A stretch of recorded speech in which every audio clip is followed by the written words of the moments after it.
Hello folks and welcome to this video, and with 2022 now only a handful of months away, let's start talking about the WRC and let's talk about some driver predictions as well. Because we've seen that some bits and pieces are starting to fall into place. Hyundai have confirmed that they're keeping Neville and they're keeping Tanak, which, well, that's massive stuff for the WRC as we are headed towards the Rally 1 era. But what could happen? Well, no other drivers are currently seemingly contracted, but you'd probably guess that Toyota's going to keep Carlo Rovanpera and Elfyn Evans. And really, that's it for now. And even though there are, 3 seats, arguably, per team, the way they get divided up will be very fascinating. Because Toyota want to keep OJ, but OJ seemingly doesn't want to do a full season. So they'll need another driver who could do part-time, who will be happy with doing, not necessarily most of the season, but a few rallies here and there.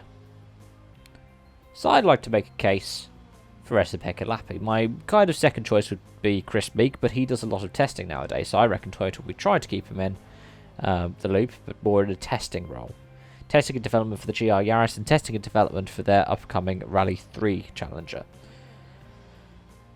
At the same time with Hyundai, well, they've got 4 cars this season. One for Pierre-Louis Lube, which I reckon they'll try and get Oliver Solberg in more and more and more. But their third car they've historically split, and I think they will try and do that as well. And I think they'll try and keep Sordo and Briens in addition to that. Now, whether or not either of them have got better offers going, I don't know. But Craig seems very well embedded in Hyundai now. He does a lot of European rounds and Italian rounds, testing and doing like the work with MRF tyres. And I'd reckon that'd be quite a good thing for him. I think he wants a full-time WRC program. But if he could bookend it with some Rally 2 appearances and some show work and shakedown work in the Rally 1 car, I think he'd be quite happy with that. And, well, we'll have to see about whether or not either of the others would be looking to give him a full-time seat. M-Sport would probably be his best candidate. But M-Sport also relies a bit on sponsorship, which I'll get to in a minute. And at the same time, it would depend on how the rest of Craig's season goes. IPA is going to be a brilliant chance for him to be able to show off. And he's one of the odds favourites, actually. So if we put Sordo and Breen still staying in that third Hyundai, with Oliver Solberg sharing the fourth with Lube, what does that mean for M-Sport? Well, I think Adrian Formeau is going to have a full-time season. And I think he's proven that he deserves it. Maybe a bit out of form as of late, but I think he deserves it. As for the other cars, I think Ford's going to want to see, well, I say Ford, it's still going to be largely M-Sport. It's just Ford's had more of a role in developing the Rally 1. I reckon M-Sport's going to want to have drivers who, like Hyundai, can be versatile and adaptable. You know, drivers who will drive the Rally 2s alongside the Rally 1s, as we see this season with Adrian and Teemu. I think they want to keep Teemu in that capacity, because he is still a solid driver. But he doesn't bring in as much sponsorship as, let's say, he used to. I reckon they want to keep Gus for the same reason. Again, somebody who's been out of form a bit, but also somebody who's still a solid driver. And bring home some solid points to the team. So, have them share a car.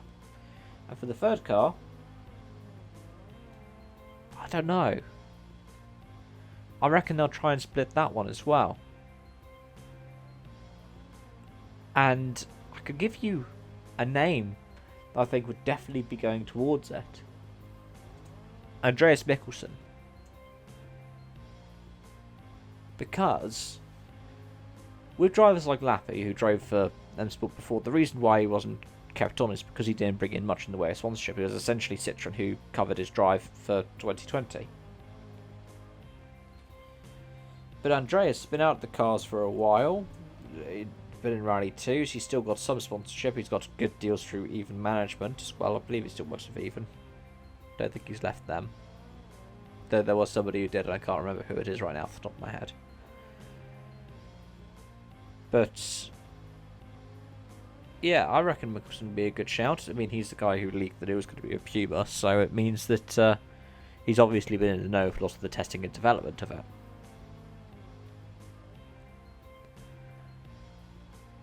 But will it be a full-time one or will it be a shared one? And if he was sharing it, who would it be with?